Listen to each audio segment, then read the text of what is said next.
Hi, thanks for tuning in to episode number 120 of the Doctor Podcast Show, and I'm Dr. Robert Cykiert, your host. We're diverting a little bit today. Usually I have guests discussing various medical topics, but I have a strong interest in the entertainment business and the entertainment world and celebrities and finance. So today I decided to have a guest who is one of the world's leading experts in that. And our guest today is Mr. Michael Fuchs. Mr. Fuchs was a trailblazing executive in the cable television industry, best known for his transformative leadership at HBO, which you've all heard of, where he rose from director of special programming in 1976 to CEO and chairman by 1984. He pioneered original programming, sports production, innovations like multiplexing, which we'll discuss, and the launch of Cinemax in around 1980.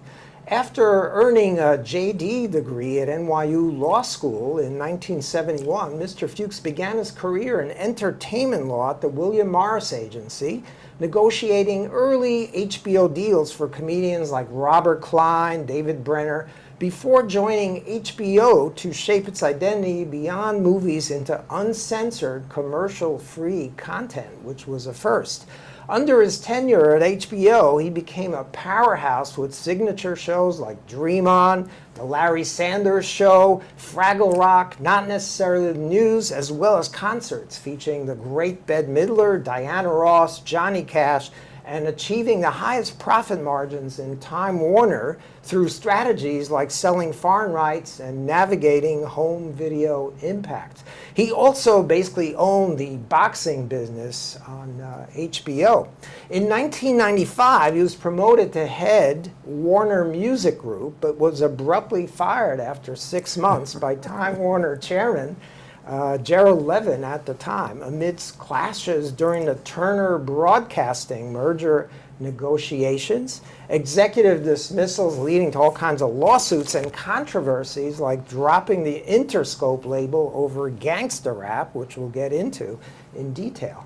Mr. Fuchs has also been described as a provocative, ego-driven visionary with a brash style, likening early HBO to Camelot for its fun, collaborative culture while earning many accolades. His insights on the entertainment industry's evolution include the historical role of satellite TV, which is kind of the precursor for the internet and multiplexing, concerns over mega mergers reducing diversity, and predictions of internet convergence enabling narrowcasting, reflecting on media's societal influence. So, Mr. Fuchs, thanks very much for taking time to join us today. This is a historic interview, and I hope to learn a lot today from you. We don't know yet if this is historic. I sense that it will be. I sense the audience will love this as well, because they'll learn many behind-the-scenes events that nobody's heard about before. Are there any awards for podcasts? Are we up for? Will we be? Is there an award for video podcasts? There's no Emmys for podcasts or things like that. Not that I'm aware of yet. But I can tell you that Joe Rogan is getting nervous about me. But that's a separate issue. You'd like Joe Rogan just to tell his customers to sign up, for you to become their doctor. Well, that's a separate issue, right? I think you'd need a little more office space. But well, this is a pretty big studio. If Joe Rogan, by the way, needs an eye exam, he knows where to go to as well. So tell us about your early days at the William Morris Agency as an attorney. I was actually an attorney for 4 years before that. Right. And I came from a family that had no entertainment, show business basis, and it hit me as a kid. I don't know how. I mean, by the age of 7, I was going to double headers in the movie theaters on Saturday afternoons. Even when I was in college, I was always watching television. Some people said, "What do you watch television?" I said, "I'm doing my homework." I was a big Johnny Carson fan. When I got out of law school, I actually went to a corporation for corporate work out of law school. I graduated at NYU, and somehow they had a small entertainment division.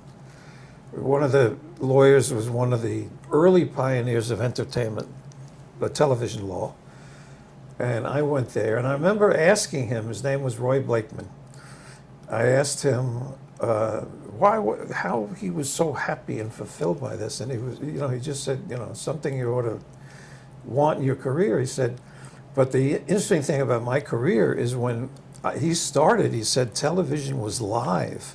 So if a client called you, you had to know the answer right there. You couldn't say, well, tape it and then we'll take a look at it. Right.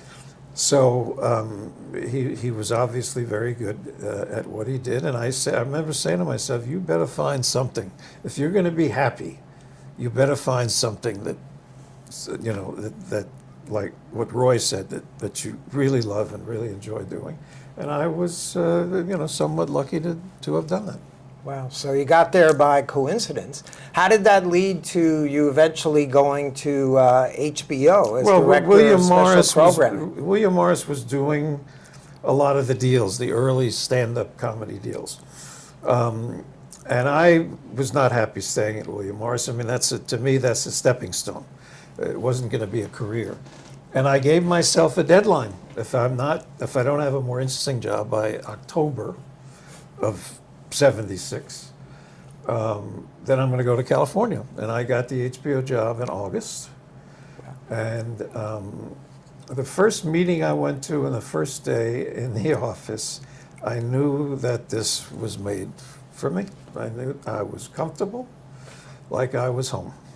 Wow. That's a great story. Now, eventually, from director of special programming at HBO, you became CEO. How did that happen, and over how many years? Well, it didn't take that many years, but when I came there, the real push at the company was circulation.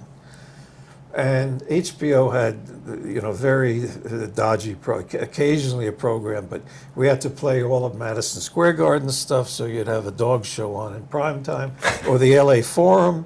And we got out of those deals. And I had when I was given the job, I took a vacation. I wrote a 75-page book of what we should be doing, and we did a lot of that. To me, it was like counterpunching. We knew what the networks were, what they did, and we were going to build a different model. And pay television itself had been discussed and lobbied for, and Sylvester Weaver, Sigourney Weaver's father, who was a big executive at NBC, was trying to get pay TV going. So this was, it was there when I got there. Chuck Dolan started it. But no one really seemed to have an idea other than secondary programming, meaning movies. It was great that we had movies at that time, movies to bring home, to bring to people, but I didn't think that could satisfy the growth of the channel like that. I do remember one year, I don't know if it was 77, but we had Jaws on in August, I think, and you could have done Jaws 24 hours a day. People were loving it. But I was there to create original programming, and the first show I ever did was Steve Martin, and it was obviously before the internet time, but it literally went virtual. I mean, people went crazy for the show. And he toured in our markets, because cable wasn't throughout the country at that time. And when he came to New York to do a big tour finishing concert at Lincoln Center, the people were standing up and doing his act. Like people would get up at a music show and sing along with the artist. I somewhat could forecast the success. And the idea was to be smarter, more provocative, more interesting, sexier, more mature. I didn't believe that, network television controlled by advertising was the ultimate programming. Listen, the history of network programming, and they've done a lot of great things, but, I didn't think that was necessarily something that we couldn't challenge. Wow. And then from that, you eventually launched Cinemax, and then you launched... Well, Cinemax became my testifier. because I was doing programming very well. I think the company was surprised at the early users were entertainment people, at the success of what we were doing. And I think they wanted to test me to see if I could do a cross-company kind of meeting or task force that could create another channel. And what Cinemax really was, because we were competing with Showtime and other people who were looking at the business, it was our fighting brand, meaning that we could go into a market and discount Cinemax to protect HBO and everything. And then Cinemax became what people began to call Skinemax, because we ended up with a lot of sort of hard R kind of stuff late at night. But we had the license and the privilege to do that. Wow, so that's interesting. And then how did multiplexing start? The multiplexing started much later, I think in the early 90s, late 80s. There was always the talk about expanding the pipeline. Right. At one time we had room for HBO, and nobody else could come on. And then there was our competition, and then slowly cable began to grow. And at some time in the 80s, Reagan passed a law that the cable companies could ride the spine, the backbone of the telephone companies. So all of a sudden, we had potential circulation all throughout the country. There were big cities like LA that had no cable. So obviously, the amount of circulation was helping us because we needed the revenue. So that was a great breakthrough with us. Someone not long ago wrote a book, and they said what saved HBO was The Sopranos. I think it was Ronald Reagan and not The Sopranos. Sopranos are good, but they didn't save the network. Right, they came later on, The Sopranos. So we always, along the way, we got boosts. We got boosts from the satellite industry. HBO actually started the satellite industry, but the cable industry was nervous. There was not a very good working relationship with our distributors, with the cable. They didn't trust us. They always thought, because quite honestly, it was not the way to be distributed through someone else. But so, when we brought the satellite in, which we would have shared with the cable operator, they were very suspicious, became a secondary business and became their big competition. So they had actually made a mistake. But it added a lot of subscribership, and the government protected it. The government made sure that the cable brands could be carried by satellite, which built that business. Right. Now, was multiplexing sort of the father or grandfather of what's going on now with streaming? Well, are you the inventor of streaming? HBO was. I believe that HBO was the inventor of streaming because of the scheduling, the no commercials, just the whole format. Streaming is HBO blown up on a high level technology. That's all it is. We did the same things. We just had more personality about who about what the company was. I find the streamers, particularly something like Netflix, to be algorithmic. I don't sense that anyone's home there other than buying everything they can get their hands on and stuffing it on the channel. So it's the difference between tech people inventing something and entertainment people inventing something. Obviously, they use entertainment. But you're going to see the entertainment business swallowed up by the tech business. It is being swallowed up. And one of my concerns is, will it ever be the kind of remarkable business that it was with tech people running it? Because I think there's a whole different mentality. Right. Netflix seems to be just a giant computer, nobody there. Well, I mean, listen, Run by AI. They've done some very good things, but I do feel it's algorithmic. They've had, in my opinion, tremendous difficulty making any movies that they were going to make so many movies they wouldn't need the motion picture business, and even the licensing. I love. They license as many good old movies as they can, but they market them like they're new.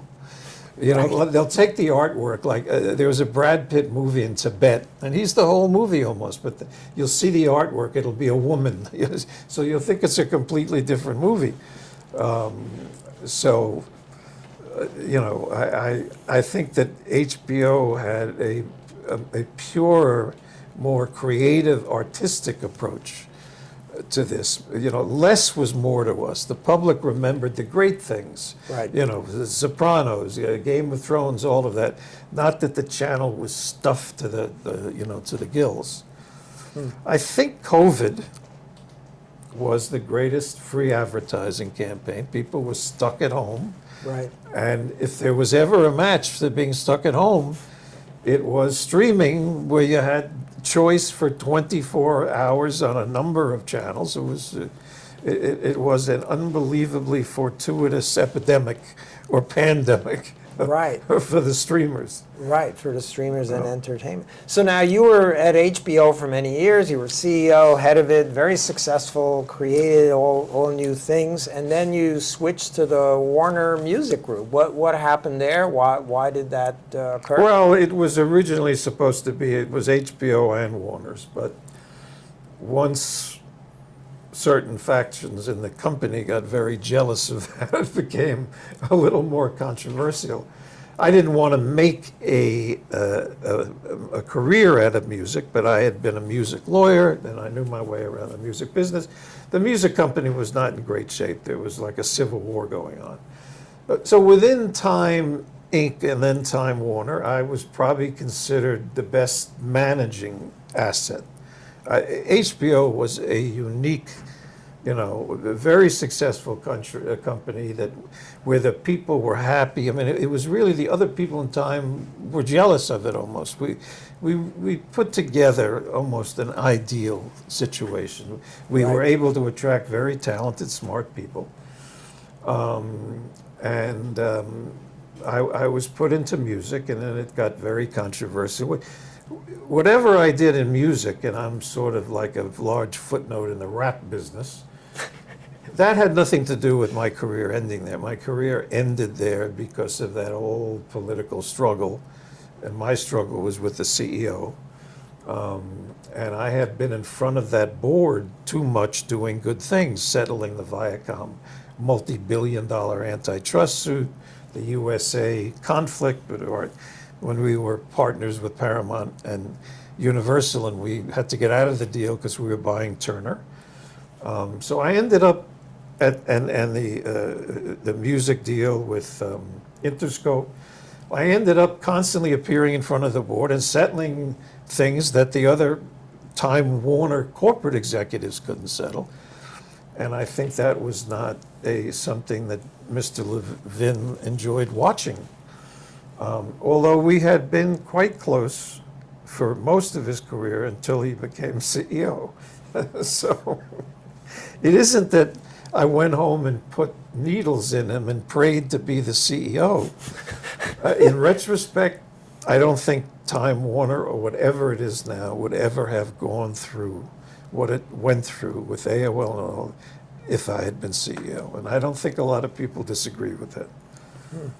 Now, tell us what happened with the Interscope thing and the Gangsta rap and what led to your difficulties there. You had to get rid of that, right? I mean, literally the first day I took that job,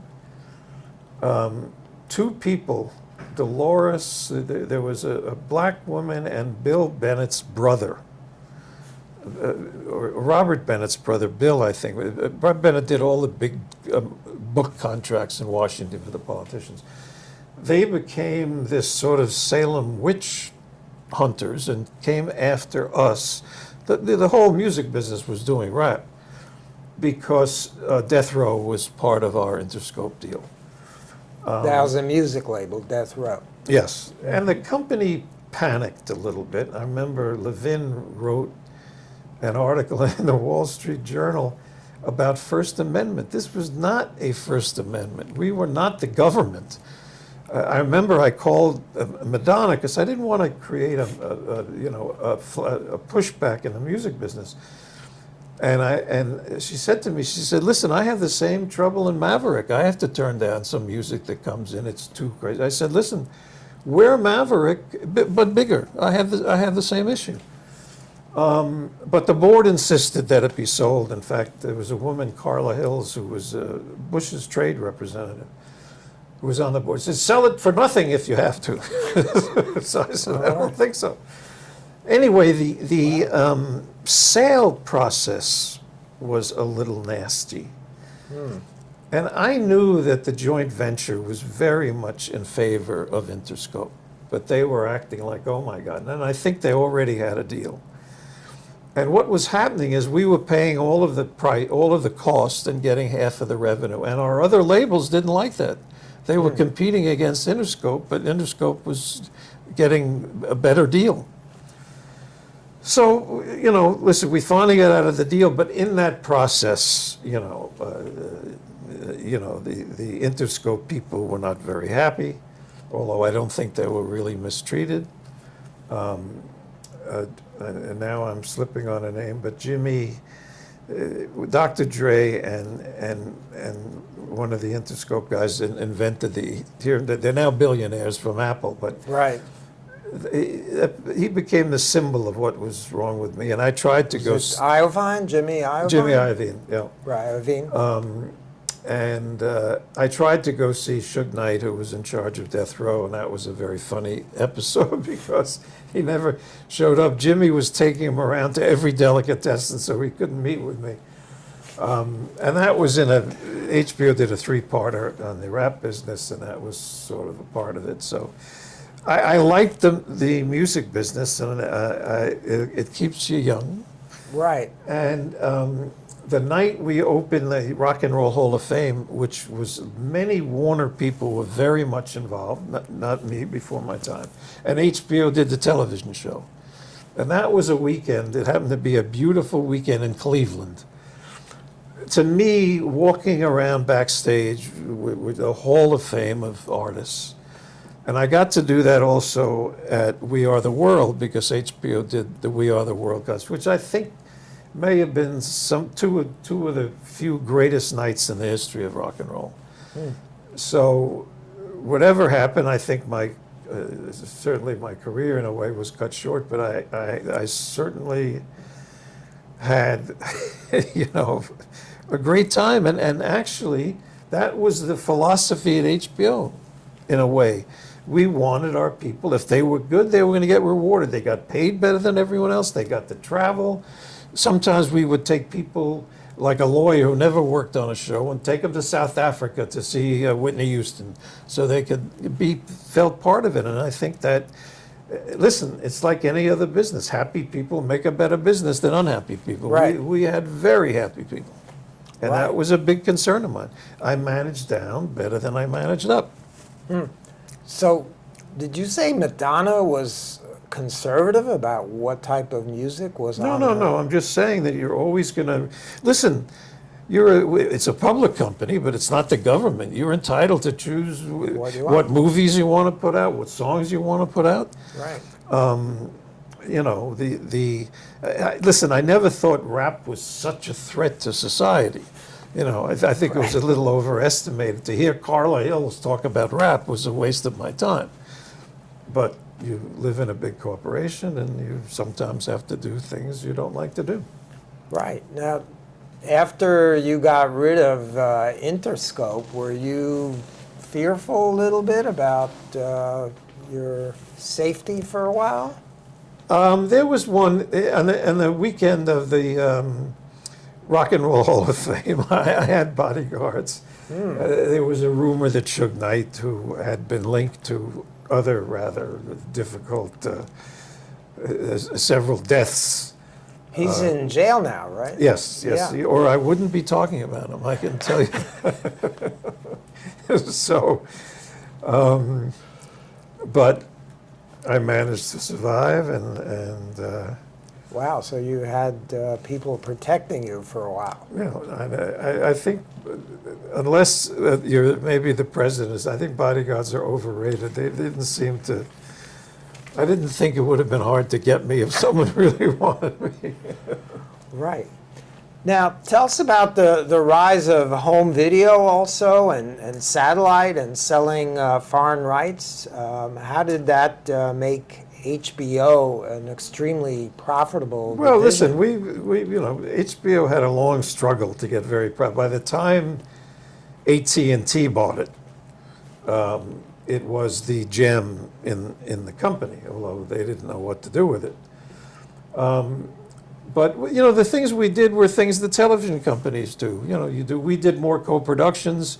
Now that you see streaming in a company like Netflix, which has so much foreign material, I think I knew all along that America was not the only country with good television. We had people in London, we had people looked in Scandinavia and Israel.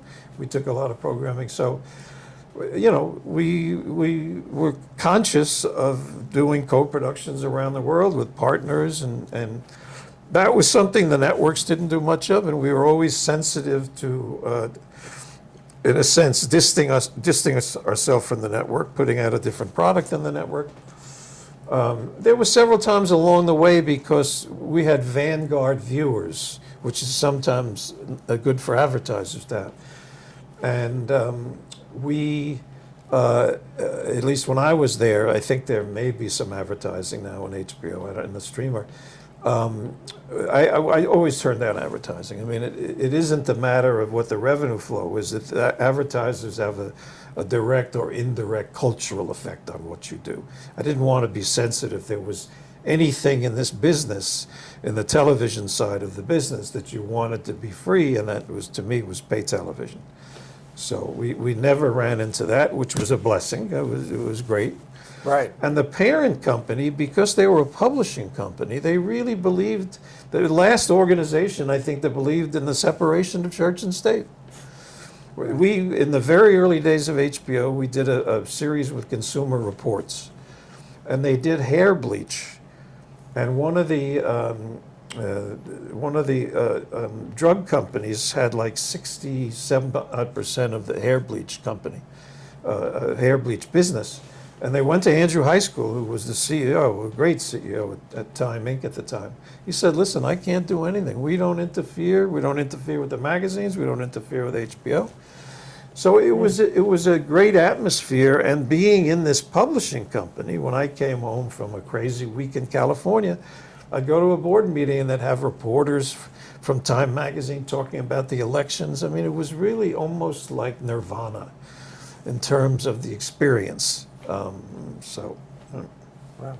Now, you had an interview with Charlie Rose back in 1992 where you discussed that media was actually shaping society at that time. So that was an early prediction of what's happening now more and more. Well, it's not media so much. Today it's technology. It's not, I wouldn't call that media, but you know something, I was always thinking, does media influence society, or does society influence? It goes back and forth. Right. For instance, in the streaming business, there had been so many multi-episode,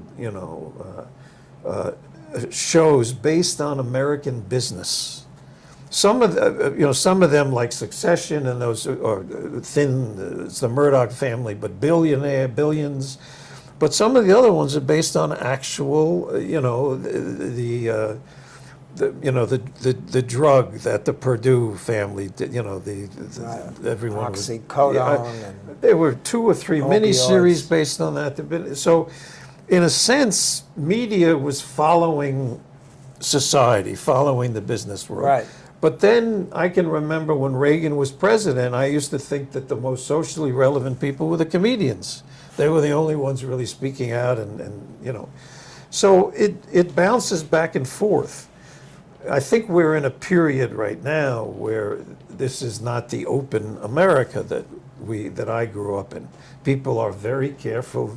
Look what's happening to the deals at the media companies, the universities, all of that. So this is, I have, whatever I grew up with and whatever took place, this is a whole new ballgame, which, right. And things are changing rapidly. How did the Time Warner mergers in 1989 and then the Ted Turner deal in 1995 affect HBO, and how were you involved in those? Well, we were the biggest entertainment entity at Time, and then when Time Warner came, Warner was bigger than us. So it didn't There was quite a conflict because I really did believe in the synergy of these assets. So I remember we had a big meeting down in the Caribbean at Lyford Key, and Ahmed Erdogan and all these people. It was great. I loved being in a company with all of these people.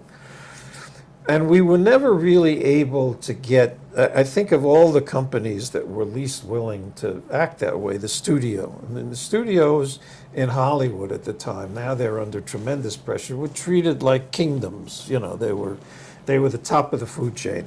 And Warner's had a gigantic library that they weren't using. And I remember once we made a remake of a Warner movie, The 50-Foot Woman with Daryl Ann, and it was a big success for us. Right. So we wanted to go through all of their old black and white stuff. We wanted to do House of Wax, and they shut it off. And I think they shut it off because of me, because the heads of the company, Terry Semel and Bob Daly, felt some kind of rivalry with me, that if there was any cloud in their horizon, it was me. So that was the relationship there, even negotiating deals to buy Warner Movies. And when we went foreign, we did HBO Asia, HBO LA, and the studio that was the most difficult was Warner's, our own sister studio. And when I became head of music and HBO, they went crazy, because the West Coast said to them, no, you guys are not the heir apparent. The heir apparent's in New York. Wow. And they had a hissy fit. So as usual, jealousy and envy never appears in a corporation. Right. That's fascinating. What about the Ted Turner deal in '95? Were you involved in that? It was much earlier than '95. It was earlier? Oh, you mean the acquisition? I was on the board of Turner for a while. Oh, okay. We were part owners. The cable industry was in there, but we bought the whole thing in '90. What happened in '95, I had gotten the music job, and I was in the middle of the Interscope sale, and the Turner thing closed, and they came to New York for the big press conference, and I didn't get there till late because I was in the middle of that deal. So what had happened is I heard from out west after the Sun Valley thing, there was a meeting with Mike Milken and Gerald Levin and Turner, and even Tom Brokaw was there. And all of a sudden I was getting congratulations because I was now going to take over Turner. Ted was going to be the chairman, I was going to be the CEO. I had just gotten to music. I felt like I was being moved around like a piece of furniture. Now, if I had to go to Atlanta, I wouldn't have been very happy. But so the word sort of crept out that I was, negative towards the deal. I wasn't negative towards the deal. I liked it. And Turner and I became great friends. In the beginning, since I was the only other programmer but him on the board, there was this kind of rivalry. And then we became fantastic friends. I loved Ted. He's a good guy? Yeah, he's a great guy. I mean, I say this, but I say it in a nice way. Ted's half a jackass, but he could get away with it more than and half a genius. Right. I mean, I went to spring training with him, and he had a terrible team, and he would just tell them they were terrible. You're the most expensive terrible team, and they would laugh, So yeah. Now he lost a lot of money eventually in that deal, and lost his power too. Right? Well, Levin kicked him out too, and I used to say to people, isn't it amazing that the least talented guy in the company gets to kick out the most talented people? I said, there's something wrong with that, I don't know if Caligula did that in Rome, but who knows? Wow, so you're not a fan of Gerald Levin? Well, he has since passed away, but listen, that company, starting with the AOL deal, it was the biggest media company in the world. And they really, we're seeing it today. There's more people running entertainment companies who are not really entertainment people. They're finance people.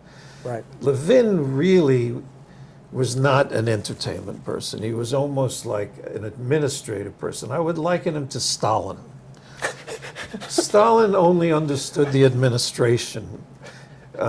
Stalin knew enough to have Trotsky out of town when he did Who's the founder of the Soviet Union? I don't know, Lenin? Lenin. Yeah. When Lenin died, it wasn't like Trotsky could jump a plane. So Stalin has the funeral, and there's no Trotsky, so everyone's feeling Trotsky's boycotting. Trotsky was Lenin's favorite, so he was a great corporate manipulator, Stalin. He wasn't the smartest man in Russia. And Jerry, within Time Inc., had manipulated himself out. Nick Nicholas, who had been ahead of him, Jerry was involved in the corporate murder there. Corporate murder? Well, Nick was, sort of murdered out of the company. And he was certainly more talented than Jerry was by far. So, corporations are interesting creatures. Yeah. You could make the argument, you see, I was not so interested in acquiring wealth. I wanted the biggest canvas to work on. That was I said, if I can change television in the world, which we did to some extent, that's happy for me. That's what I want. But many people in corporations, it takes a lot more guts to be an entrepreneur, to build your own thing. So people in corporations, it's comfy, you can get by without ever saying yes, So I sometimes, not the best talent rises to the top. And that's I'm not telling a new story. Sounds like a Game of Thrones within Time Warner. Well, Turner, HBO, it happens in a lot of corporations. Right. I mean, there are some big corporations in this country that I've worked with that are dumb as thick as a hair on a dog's back. I mean, they are. You're amazed at what the management is in these companies. But some of them are still highly successful, even though they're not apparently that smart. Although it's getting more competitive, so you could say the American auto business, for instance, has not been the smartest business, and are they successful? Not as much as they should, and not compared to other auto companies. And at one time, not that I'm a fan of Musk, but at one time, Tesla stock was worth more than all of the American auto companies combined. I think it still is, and today Maybe. it went up, I think, $12 or something. Why, for because some of reason. his contract or something? I'm not sure why it went up today, but it did go a lot. It's a real conflict for some of us Tesla owners. Are you a Tesla owner? I am not stock owner, I'm a car owner. Really? How do you like it? It's the X is a great car, but I listen, as consumers in America, that's the only power we have. Right. I think the little bit of time that Musk spent in the government was so harmful, and he's so crazy. Why should you endorse his product? So why do you I'll have probably it? get sued at least 5 times from this show. Nah, don't worry about it. I'll protect you. I'll get my team of lawyers to help you out. So why did you buy a Tesla if you're not a Musk fan? Because I'm sensitive to the environment. Right. If you talk the talk, you walk the walk. I Right. believe in electric cars, and I believe the shutdown of electric cars is going to hurt us so much technologically, because in China, for instance, all of those people now are inventing great chips. They start on electric cars.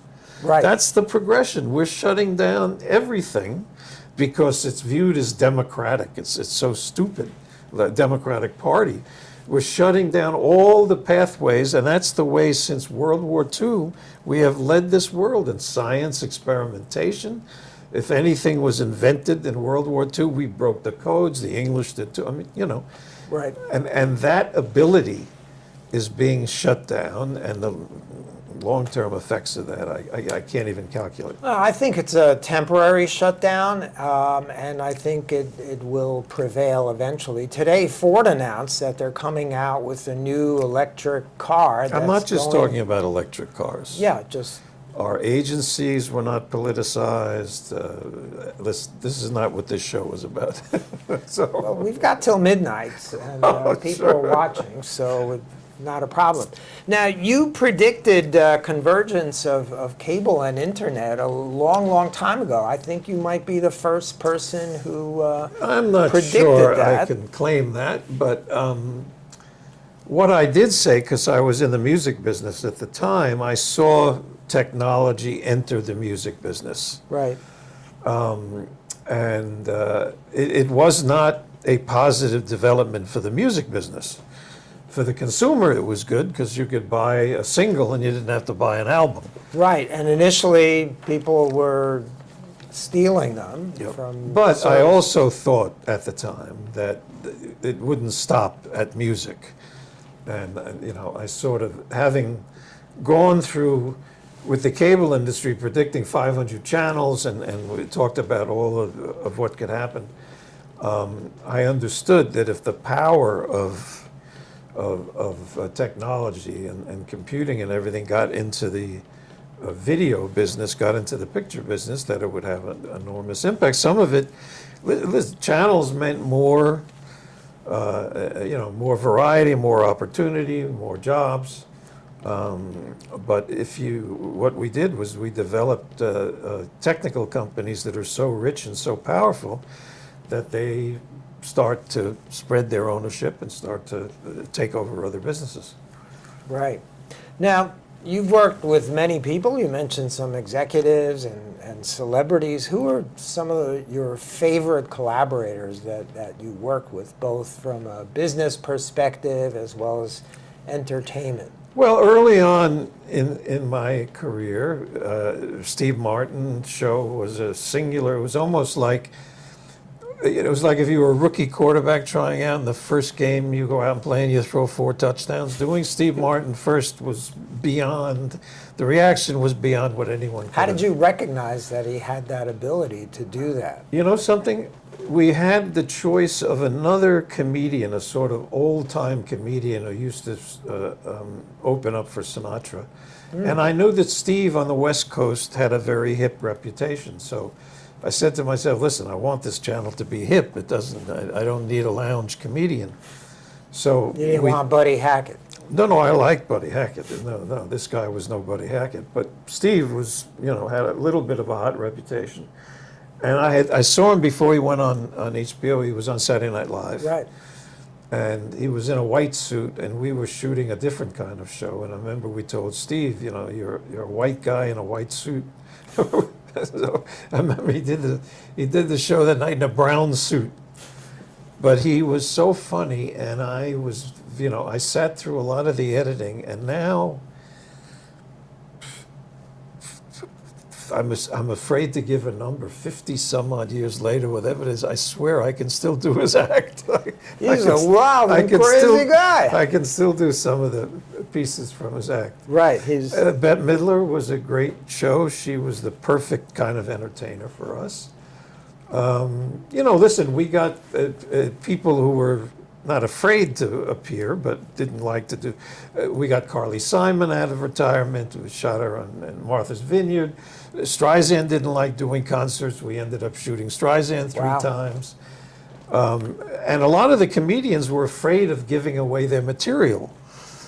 Some of the old timers had like 56 minutes, but we got just almost, you could count on one hand the comedians we didn't get. We got everyone. Did you do Rodney Dangerfield? We did Rodney maybe 6, 7 times. Really? We did everybody.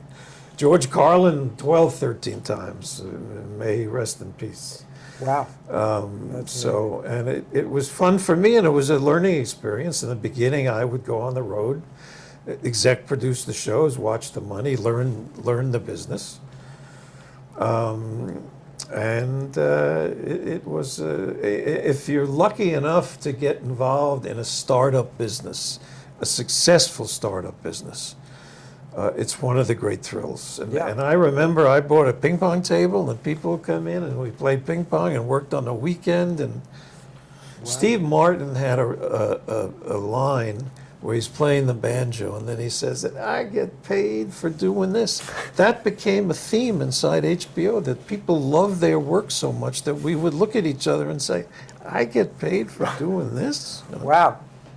getting paid for having a good time. I probably should have written, I think HBO was an interesting company. Probably should have written a book about 25 years ago. Yeah, it's never too late. Tell us about boxing. HBO kind of owned boxing for a while. Which fights did you have? Which famous fights? Well, we had all Sugar Ray Leonards, we had Marvin Hagler, Larry Holmes.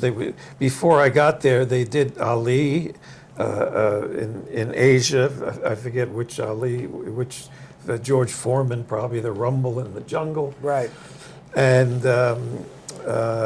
Tyson we were having a heavyweight tournament because Larry Holmes had retired. And I looked at it, and it wasn't the greatest set of fighters.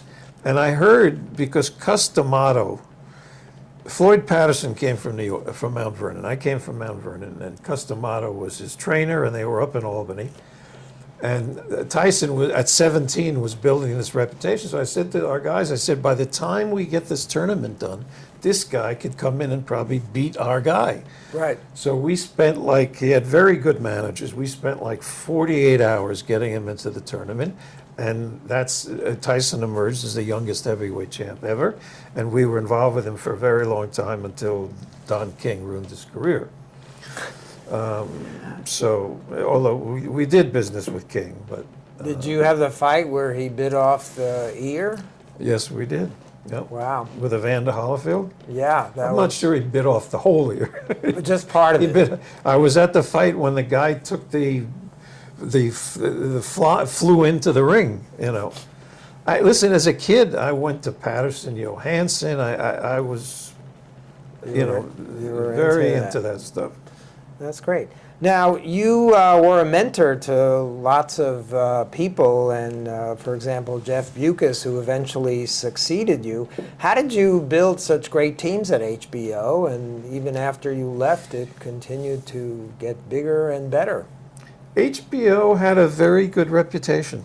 At one point, we were the most popular with NBAs coming into we were loaded with NBAs. It was a very good place to work, and I would like to think that they're still using the blueprints that were submitted in the very beginning. Distinctive programming. I think there's a term. It's not elitist programming. There's some kind of term for upper class television now that really started with HBO. I just had a vision that you had to do something different than the networks, and that you could make more intelligent, provocative programming without it being so elitist that you wouldn't find an audience. And right. I never really paid attention to traditional advertising, traditional research, which is what advertisers need. I was more concerned at what the audience felt about us. I wanted to know if they rejected. We were sort of, you could say that we were somewhat liberal in terms of the areas we like. We weren't afraid of sexual content. We weren't afraid of anything. And I watched that very carefully and never got any really negative feedback. And we did get it across to the audience that that we were more experimental. We were more of an adventure, and we were more, and we did things. Networks did 22 episodes. If we liked something, it was 6 episodes. We did the 6 episodes. I probably got more, I followed British television more than I followed us in terms of structuring and everything. It went over quite well. And also, at that time, it's hard to even characterize network television now, but network television was more women's because of the advertising, laundry soaps and And I decided that HBO should be more men. Yeah. Boxing and theatrical movies were more men. A man invited a woman to the movie in those days. Right. So, I had very early on, and I almost think it's serendipitous, that I just had a very good, clear vision of what HBO should be. And I guess you would say if I was a fighter, I'd be a counterpuncher. And we counterpunched the networks, whatever, if they did something so fantastically well, we stayed away from it. I didn't want to do anything that we couldn't do at a higher quality. We spent more money on our movies. We won all the Emmys. I wanted the concerts to look fantastic because the audience was used to feature motion pictures, which is the top of the line from a production point of view. So I didn't want our programming or anything to look cheap. I wanted it to look, we wouldn't do it unless it looked better and was better than what anyone else did. Now, we didn't do as much. Right. But we developed a model that you were allowed to repeat, and the program was worth repeating, and theatrical movies took up a, in the early days, the licensing fights between the studios and HBO were the biggest money fights in the entertainment business. Wow. So we You're had more concerned with quality and your customer rather than just quantity like Netflix today. and we succeeded at that. And, I was even, what I used to do, we would get complaints from customers.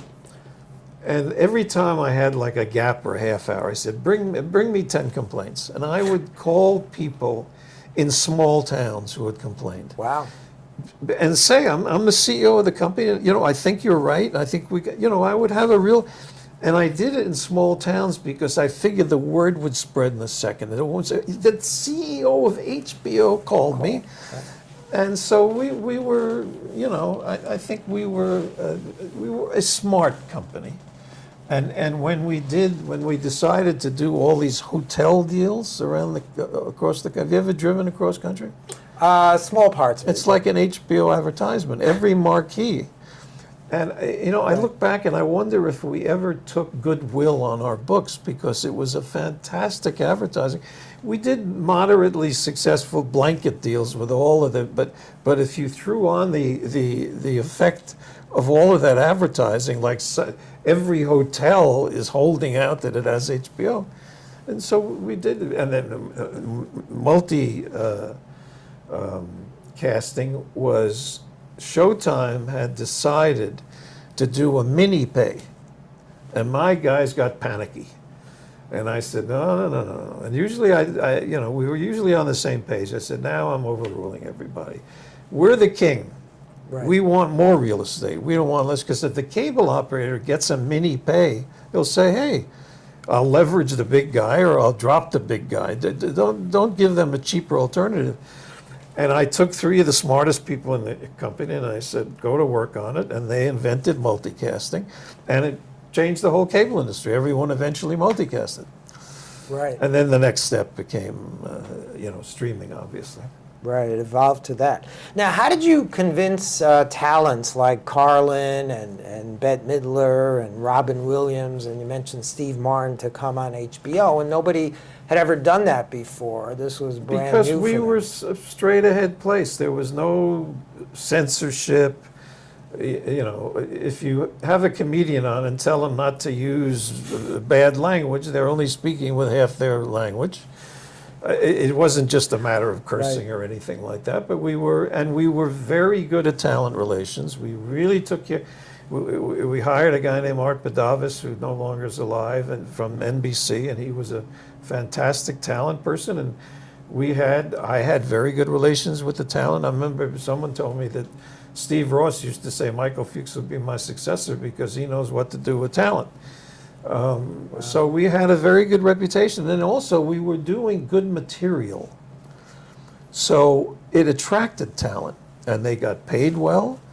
I think some of that, I don't follow it as closely as I did then, and I've been reading in the trades that maybe HBO doesn't pay as well as it used to, but listen, things have changed, and HBO has had trouble figuring out what to call themselves, which I think is the most ridiculous marketing thing I've seen since you could combine New Coke and Edsel, and this was crazier. So I don't know. Unfortunately, HBO Max, is not one of the top 2 or 3 where it should have been and maybe could have been, but that's not my job anymore. Right. Now, you also had a phone conversation with Marlon Brando, right? And you developed I had a phone relationship with Marlon Brando. Yeah. That as one of the things I had the most fun with. One of the things he used to do, he would answer in a woman's voice, a different woman's voice all the time. Really? It took me about five. I've never heard this before. It took me about 5 times to figure it out. And then I tried it. And listen, he's one of the greatest actors, so part of acting is voice. And Right. I couldn't fool one person one time trying to talk like a woman. So I had it, and I remember once I was flying out to the Hamptons, and it was the smaller days, the airport, Long Island Air, and I get off the plane, and Brando to most of us is still a god. And the woman from Long Island Air comes running out. She yells, "Michael Fuchs, Michael," I go like this. She says, "Marlon Brando's on the phone. It's urgent." "Oh, he's calling you." We were before cell phones. And I'm coming down the ramp, and I go like this. Oh, God, he's such a pain in the ass. I don't even want to talk to him. When I got fired, he left a message on my answering machine that we used to Right. have. That was those jerks, and at some point in time, we did an electronic thing in my house and modernized, and that box got lost. Tape. I've regretted that. To hear Marlon Brando sing your praises and talk about the Wow. industry. That would be awesome if you had that. Right. That's amazing. What were the conflicts at Warner Music about that really kind of ended that and finished your situation there? It's funny. The music business today, or even then, it's not like the executives were great A&R people. They had become sort of executives, And in the morning, they waited to hear what David Geffen said or someone. It was just a gossipy, at least in the television movie business, you have to read scripts and you have to collaborate. So I'd speak to some of the guys who were, high up in the company, and I'd say, "Well, how does the court?" "Oh, it depends. We got hits. If we got hits, we'll get hits. There was no, it was. I guess you could say it's a more democratic business, It doesn't matter what your education is or anything like that. Anyway, I'm not exactly sure how it started, but there was a feud within the business. The guy who ran the business had worked for one of the governors in New York. A guy named Bob, okay, I'm doing a disservice here, and he was a great administrator, but not a music guy. Then there was a bit of a rebellion under him. And Levin went in and split the company in half, which was like making a civil war. And then he decided this isn't working. You're going to take over the company. So when I came in on the first day, it was a little bit like a civil war. And I didn't listen. I had worked as a music lawyer. I'd worked at the, in the tour business at William Morris. That was one of the areas that I worked on, doing contracts for the groups. But I wasn't the music people are almost like born into music. That's what they do. They stay.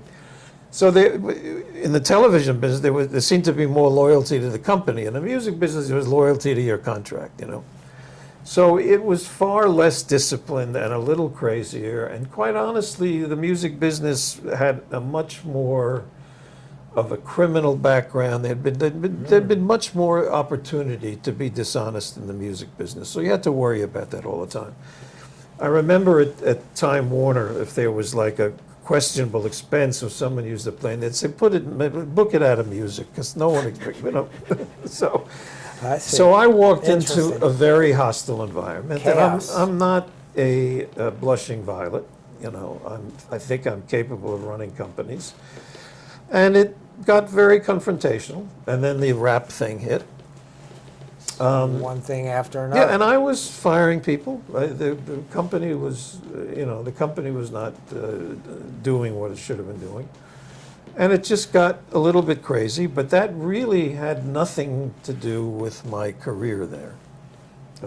that was, you can't say Michael got fired because of music. Right. In fact, he is now no longer with us, but I had secretly gone and hired Jerry Moss, who was one of the founders of A&M, to come in and be my successor.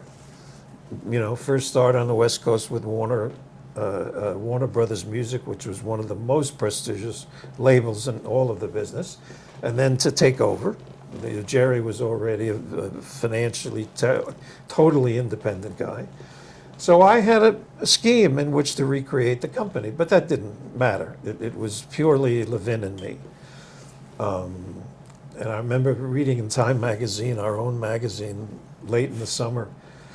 And of course, Time Warner feels they have to take care of the Michael Fuchs problem. I said, oh. I said, that's our own magazine. I think I have a problem. Right, right. So there were disputes with Jerry Levin. That was the problem. Now, I heard that you turned down the Seinfeld show. Is that correct? I did. Are you sorry about that? Well, first of all, it wasn't really an HBO show because Jerry would not allow any obscenity out of his mouth. I didn't want just dirty shows, but it was sort of, you know.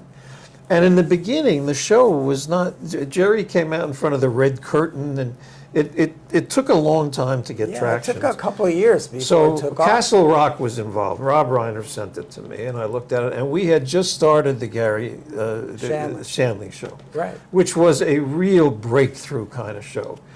I didn't want our, you know, separate program, our sitcoms, or to be all comedians or something.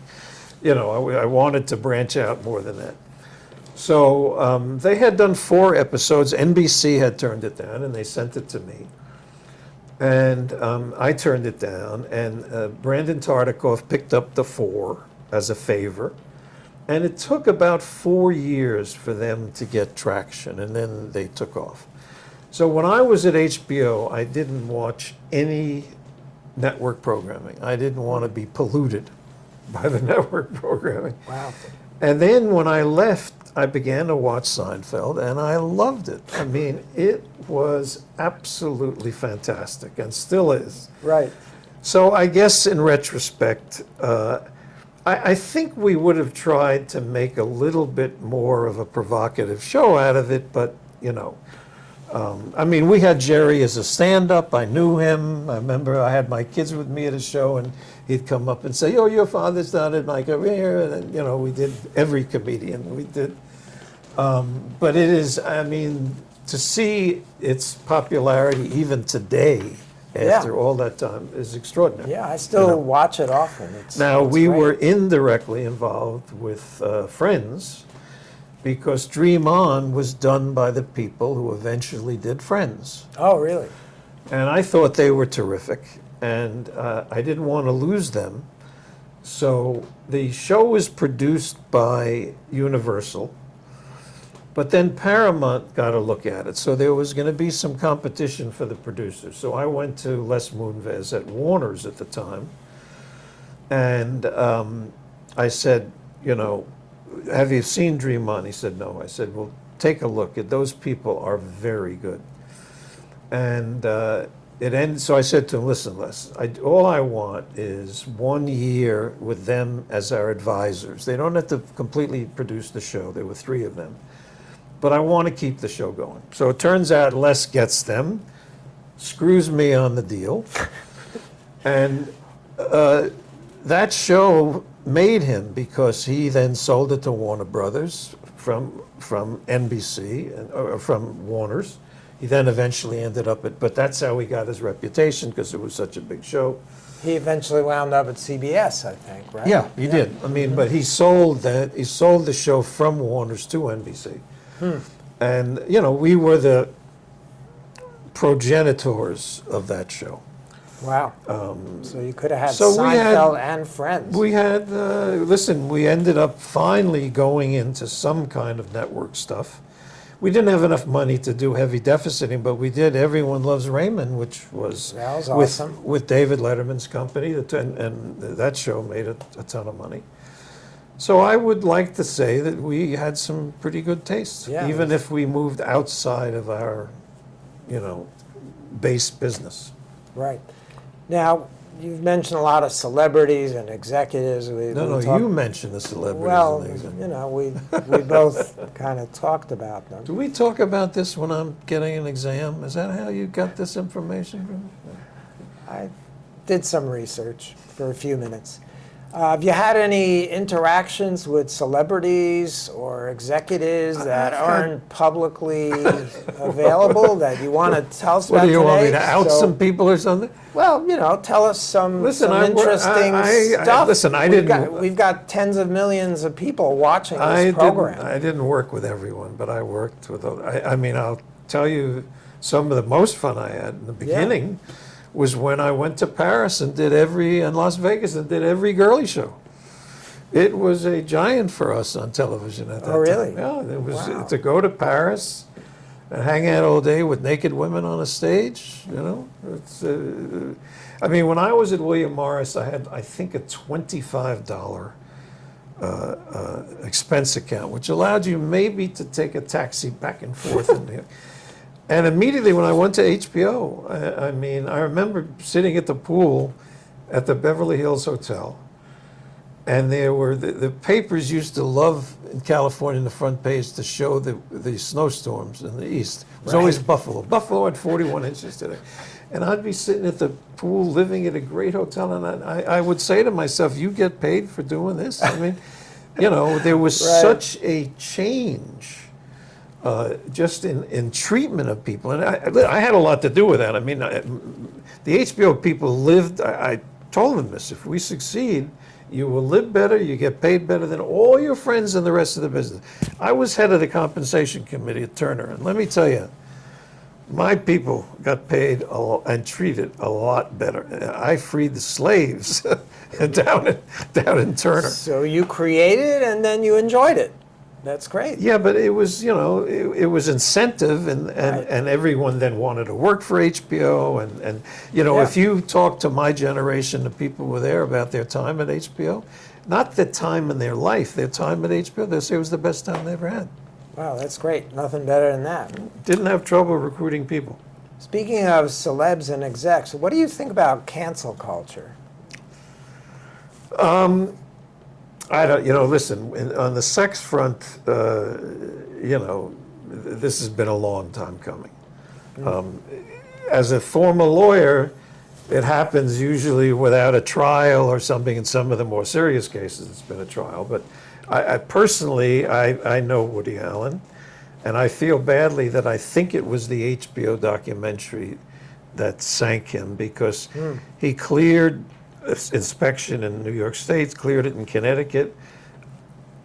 I know some of the inside stuff there, and it is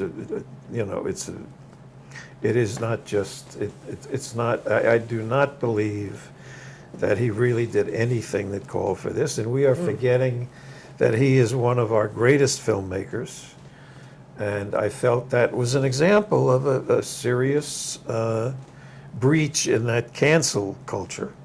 Right.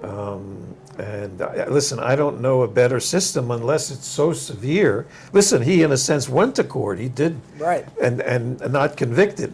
But he's still blacklisted. Some of the higher level guys like Weinstein and P. Diddy and stuff, they got to go to court, and it didn't work out so well.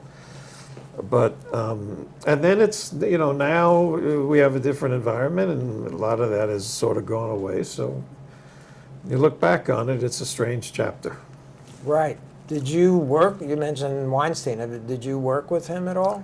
We used to work with, I've worked with Harvey. It wasn't my favorite person to work with.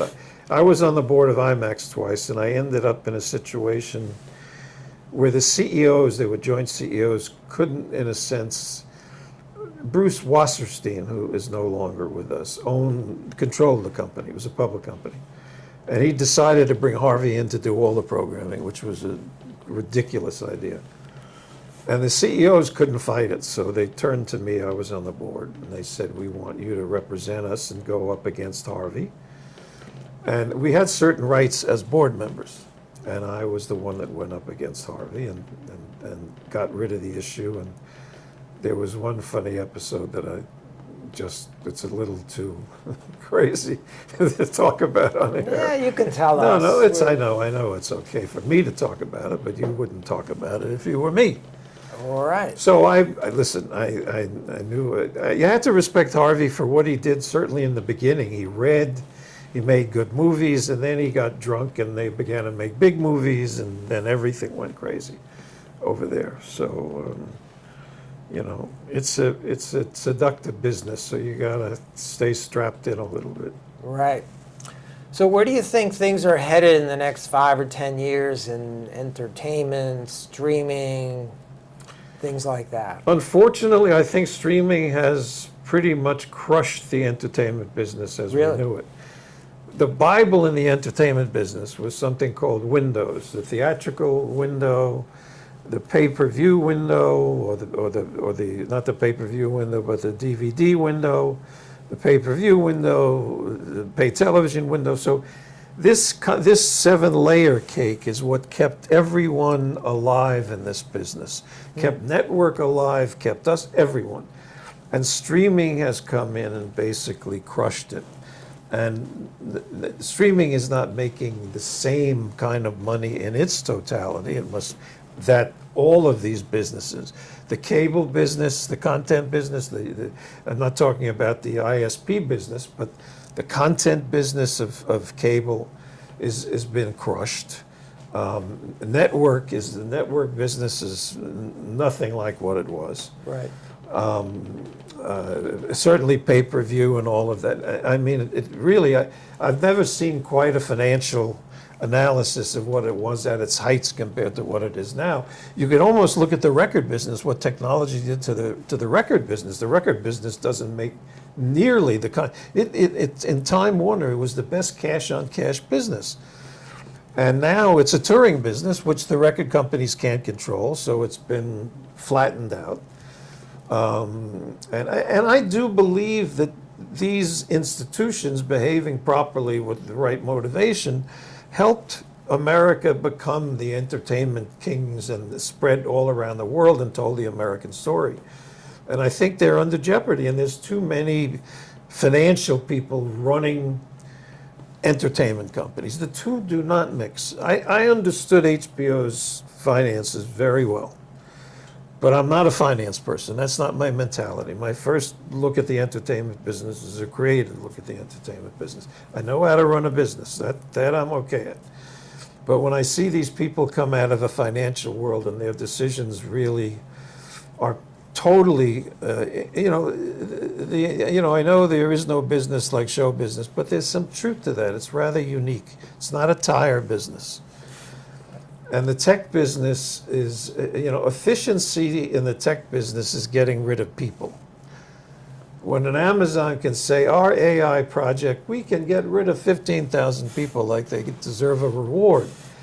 And in the entertainment business, if they think that AI is going to be able to just about replace everything, and who cares about people, they'd rather have a robot in a supermarket than have to deal with someone that may be an HR problem, that may be a pay problem. And I'm not comparing a supermarket to the entertainment business, but unfortunately, this is not a I think we were talking a little politics. You said, oh, it'll come back. Not in my lifetime and not in your lifetime. And the entertainment business is not going to rejuvenate itself. It is permanently damaged. I have a son who is working his way through that business, and I'm very concerned to the point where we have pretty much decided to try to go into the sports business, which happens to be, because it's a perishable business. NFL football is the probably most valuable entertainment franchise in the world, because it's a perishable business, and it has an upper hand. Tech cannot duplicate a football game, no matter what they think they can do. Right. They think robots playing football, let them try it. So I would like my son to be in the sports business, because it's growing, and he is in California, and it is depressing. And I mean depressing at every level. As a friend of mine's daughter, I got her first job working for Marty Scorsese on Mean Streets. She became one of the best production designers. At 50, she is completely out of work, no jobs. Really? Yep, and Wow. she was a star. And that you can go around and hear that story. Writers in Hollywood, the business has been shrunken. I don't listen at home. I'm glad to have streaming because it's rare that I can't find something. Although I've watched so much television and movies in my life, I think I'm running out of options. I've been watching since I'm 7 years old. Yeah, it's interesting because AI will do the writing. They're creating AI characters that look like humans. Some actors and actresses have signed deals where they give the studio the right to create. Well, some of them have also sued. I don't know. Yeah, who some should be sued, signing but deals. That's not a great some are idea. signing deals. Yeah, give me a few $1 million and you can do whatever you want. with Listen, my I image. believe that there is magic in that business, and the magic comes from the magic in some people. The process is interesting. It's a collaborative process. And tech, to me, listen, Bill Gates said it.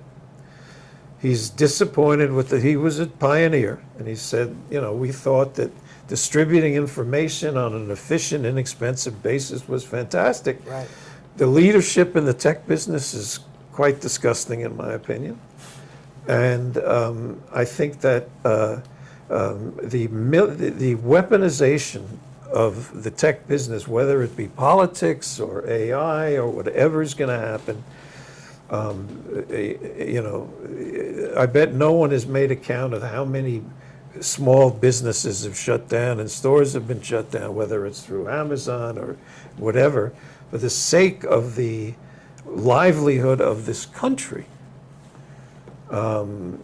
I think it's my niece was very high up in the Justice Department under Obama, and all of these campaign things, the trade agreements are taking away jobs. Tech was by far the #1 situation that was taking jobs away. So I just wonder, just not about the entertainment. The entertainment companies happen to be right now an example of what tech has done. It has flattened and ended 100 years or 75 years of growth. And the same thing in the record business. It did exactly the same thing. The record business was an incredibly lucrative, creative business, and it's been, I don't know what percentage of revenue has disappeared. They had a touring business and a record business. They hardly have a record business now. So I listen, when you said I recognized something about the merger between tech and cable, I also saw it very early on as a double-edged sword. I did not like what I saw, and I have never changed my mind. But What do you think of video podcasts like this? I think your podcast should be mandatory in all of the schools in America. Well, And all of the medical schools, and absolutely. every person looking for a new eye doctor should see your stuff. Well, thanks very much. I appreciate that vote of confidence. So this has been very entertaining and educational for me, and I'm sure the audience out there as Are well. there any fees? You pay scale, my parking, anything like that? We'll send it a check. Don't worry about it. It checks in the mail already. I can see you've got into the business already. Right. Yeah. So I want to thank you really for taking the time. This has been. You promised me, we're going on tape, that when I come in for an appointment, I get right to the head of the line. Absolutely. No more sitting in this office for 6-7 hours to get in for a little eye examination. Please, you're ruining my ophthalmology career. No, you're editing. I'm not Joe. You're gonna edit that out of I'm this not show. Joe Rogan yet. This show may do it for you. That's why I asked you to become a guest here. That's Okay. right. You figure it out, and I want to thank I you very like much. these paper lights down here, whatever that is. Is that plastic or? It's not paper. It's plastic. It's a diffuser. I figured Yeah. that out. It reduces the shadows on the face. Right? So you look fantastic.